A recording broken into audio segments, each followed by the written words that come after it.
商务部发动对台调查，第二拳来得太快，直指民心。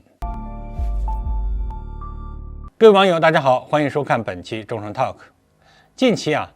围绕我解放军环台军事演习，吸引了外界的广泛关注。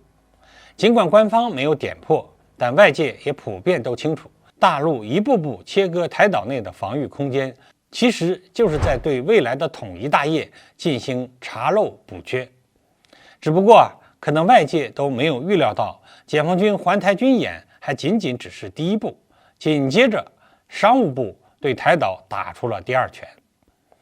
从我国商务部了解到的消息4月12号，我商务部发布了就台湾地区对大陆贸易限制措施进行贸易壁垒调查的公告。被调查的项目中涉及多达2455项产品，包含了活农产品、五矿化工产品、纺织品等等。有很多人在网上说商务部这一拳是在搞穷台政策，是要用政策勒住岛内的白眼狼和反骨仔。其实这个多少有些误解，带着点个人情绪。这个呢倒也不是不能理解，毕竟一年送给台湾1600亿的逆差，结果台岛政府呢却拿着这些钱去买美国的二手武器了。不过我觉得单纯从调查内容和项目来说其实是在强调两岸贸易的公平原则，而不是要穷台。这一点希望各位网友不要误会。这段时间我解放军环台的一些动作大家肯定也都明白，中国的统一进程实质上已经进入了正轨，军事准备已经进入到了查漏补缺阶段，而商务部的这一次贸易壁垒调查则更像是从经济上制定未来的统一规则。另外，我个人感觉这份协议中关于纺织品和活农产品更像是在为岛内民众谋取利益，这一拳是冲着人心去的。我们都知道，最近台湾岛内出现了蛋荒，不久前更是出现了苹果荒。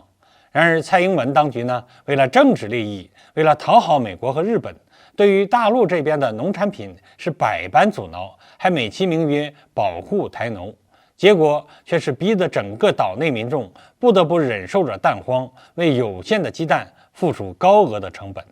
苹果荒呢就更离谱了，一口拒绝了大陆这边的，然后转手去日本买高价的劣质的苹果。我们大陆政府常说要力争和平统一，但是不承诺放弃武力手段。当大陆这边摧毁台湾当局恶意设置的贸易壁垒，为岛内民众带来更好的生活环境，这就是在践行我们对台湾人民的承诺。必须要提一下，商务部这份贸易壁垒调查设置了时间限制，是在2023年10月12日前结束，特殊情况将延长到明年1月12号。这个时间点是非常值得大家关注的。为什么呢？因为台湾地区领导人的选举日期就是在明年的1月13号，恰好是期限结束的前一天，这就非常微妙了。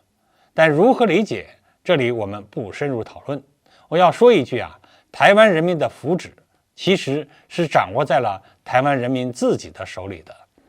好，各位网友，今天的话题我们就聊到这儿，欢迎各位留言评论，我们下期再见。